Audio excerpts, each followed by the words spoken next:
Hello everyone, I'm back. This time I had a really hard time deciding the topic for this video, among other issues. However, I decided to focus on a historical topic that I feel doesn't get a proper discussion in popular culture, the issue of revolutions in Latin America. Well known is the fact that this region has had many political upheavals throughout its history, from the independence wars in the 1820s to the infamous list of coups that plagued the region during the Cold War. However, in most media, this historical trend has been presented as some sort of inherent quirk of the quote-unquote national character of Latin American peoples, as if deposing presidents and shooting each other was just something people in this region did out of instinct instead of having, actual political and economic interests. Even today, the notion of Latin Americans as naturally unruly and quote-unquote savage remains deeply rooted in the Anglo-American and European understanding of the region, serving as a rather perverse excuse to avoid analyzing the root of the region's historical and modern problems. So, why has Latin America been like this for so long? Why is revolution such a constant in the region's history? Well, as someone who has studied Latin America for years, I've come to my own conclusions on these questions, so allow me to share them with you today. The Serpent's Nest. Latin America's political woes have diverse factors behind them, but pretty much all of them are rooted in the colonial era. This doesn't mean that the pre-Columbian societies were idyllic. What it means is that the problems in modern Latin American societies bear pretty much no connection to those faced by pre-Columbian Zapotecs, Quiches, Chibchas, or Guaranis. Today's problems are mostly rooted in the colonial era because the political and social frames upon which our region's modern states have been built are those inherited from Europeans, not those used by natives or Africans. With that out of the way, which are the problems inherited from the European colonial systems and how do they relate to the coup problem we mentioned before? The first issue is the de facto disenfranchisement of natives, black people, and most mixed people from politics and macroeconomic dynamics, making those pretty much exclusive to a handful of people of European descent. Said political alienation served its original purpose, while the elite's loyalty was to Madrid, Lisbon, or Paris. But when said elites tried to develop independent states, those who made up the majority of the population had no reason to see themselves represented in those who just a few years earlier had been fighting for the crowns beyond the Atlantic. Even as generations passed, the distance between people and elites didn't shorten, as the macroeconomic disenfranchisement meant that common people were inexorably bound to be labor, never business owners nor professionals, with the only real venues for social mobility being criminality or military service under the elites. This created a system in which people didn't see the state as something that represented them, making it more of an enemy to beat or a client which crafty individuals could court or swindle for personal profit, often at the expense of the majority. Neither attitude really helped to create a stable democratic climate. Instead, those fostered an unstable political environment prone to the rise of strongmen who could either try to reform the country at gunpoint or become the ultimate enforcers for the elites, keeping the status quo mostly intact and therefore allowing the persistence of social problems that would cause further instability in the future.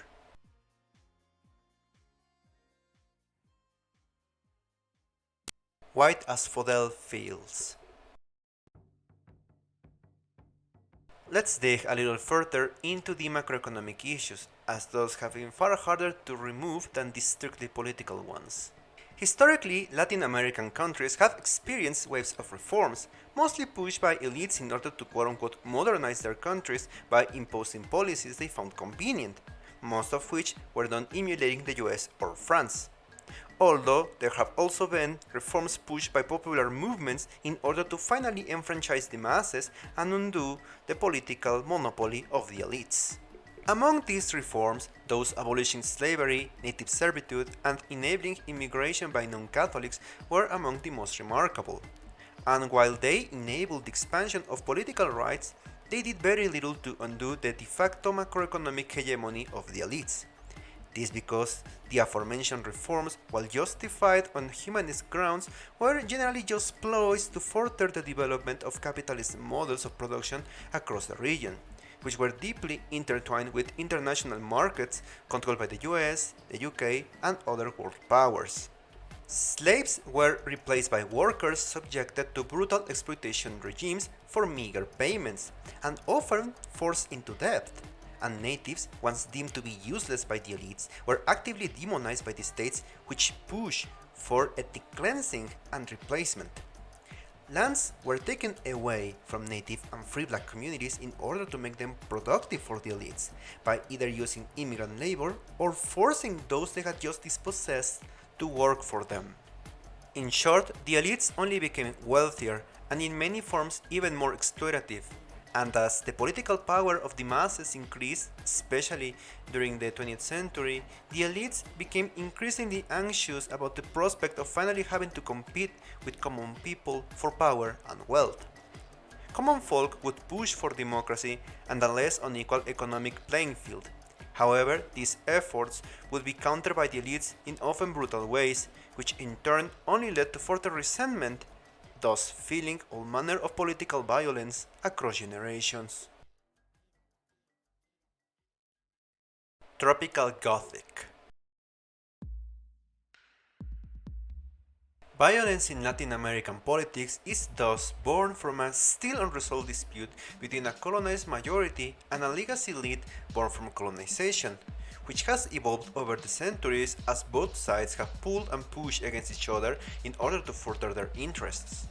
However, said interests and the forces behind them are not symmetrical, neither in resources nor in intent. Common folks keep pushing for actual democracy, for governments with institutions that actually represent them, or, in some cases, for autonomy in order to seek their development away from exploitation. On the other hand, elites keep pushing for the continuation and expansion of exploitative systems for the sake of profit. And in this struggle, the elites may lack manpower, but they have powerful elements in their favor. First, they already have a firm grip on all forms of power, which makes it easier for them to react against popular actions. Second, they generally can rely on support from foreign powers interested in keeping business going. In contrast, common people generally lack the means to properly stand against the elites, having to resort to clandestine or unorthodox ways to organize and resist.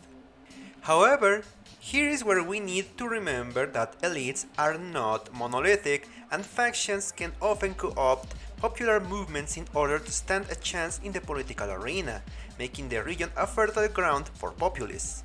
Also, the hijacking of popular movements and governments emerged from them has also been occasionally used by foreign forces trying to gain a foothold on certain countries for diverse reasons.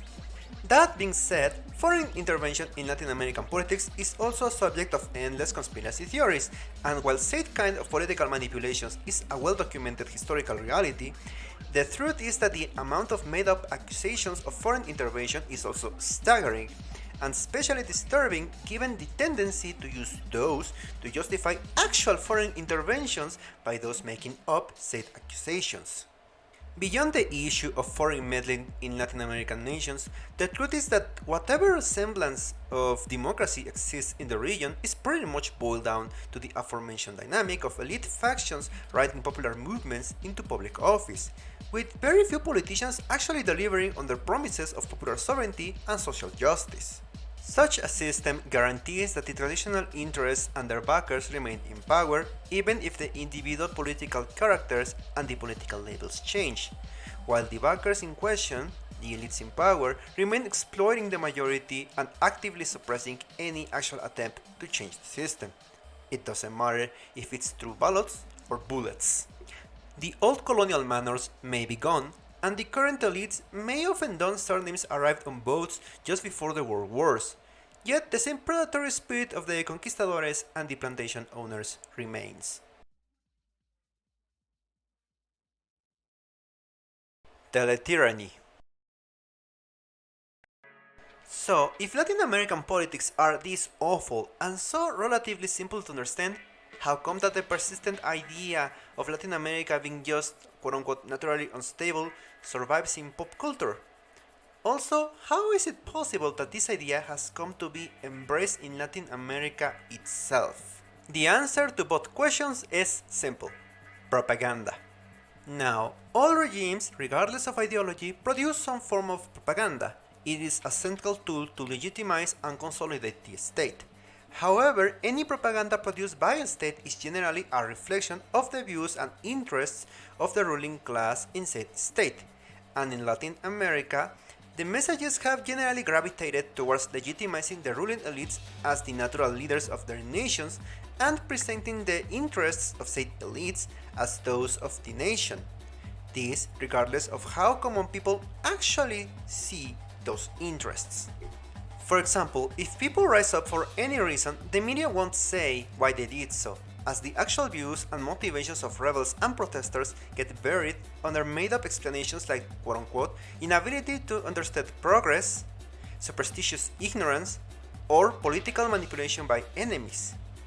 A trend that has held true regardless if the news has been spread through gazettes, radio waves, or social media. Similar tactics have been used to defend the implementation of harmful government policies, corporate interests, and so much more, not only at home but also abroad. Propaganda aimed at the wider world tends to be focused on appealing to foreign elites and their supporters, presenting issues and events in Latin America in ways understandable to the public in the US or Western Europe, but which rarely reflect the actual popular views in Argentina, Brazil, Colombia, or Mexico.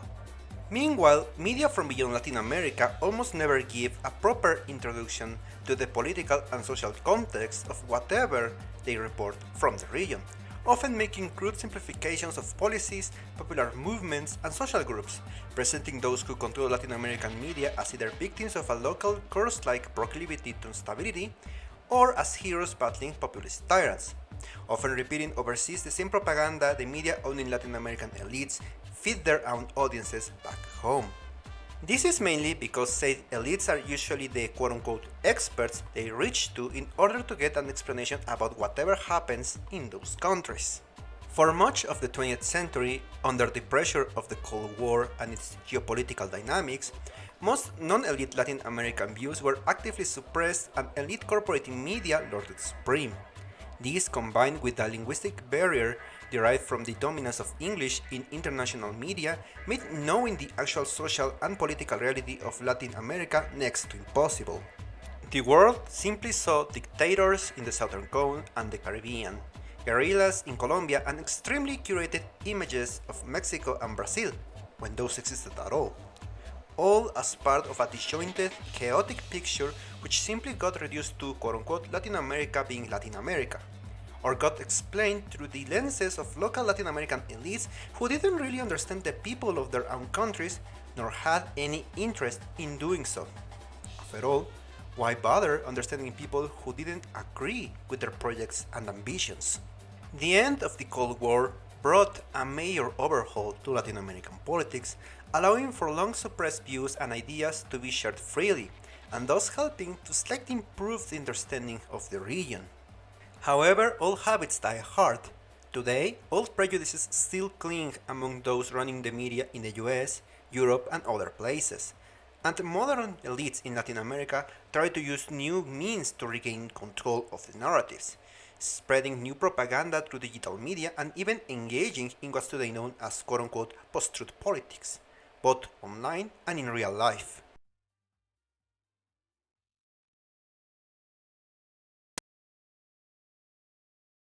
Today, the struggle for social progress continues all over Latin America, and the media around the world keeps bringing back old prejudices and making up strange explanations about the region's issues without actually trying to understand the region.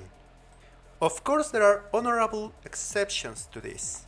Media that have served as true means of informing the masses at home and abroad, and still do so. However, theirs has become an increasingly dire job in a world dominated by regimes that care more about their social media accounts than about the reality of everyday citizens.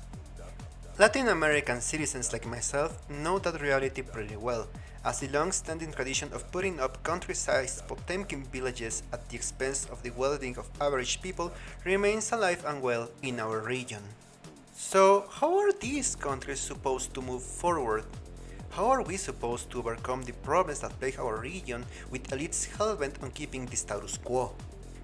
Be it solving inequality in Brazil, cartel violence in Mexico and Colombia, poverty in Haiti, or economic instability in Argentina, all those problems will need a complete reform of our social dynamics, and none can be solved with cosmetic policies, nor have apparently magical solutions that can be implemented at the expense of national sovereignty or democratic rule. Yet, Latin American elites keep updating their propagandistic mythos to continue their struggle for hegemony, making up new narratives to keep themselves in power, and the media in the so-called free world keeps playing along, just like their own elites like it.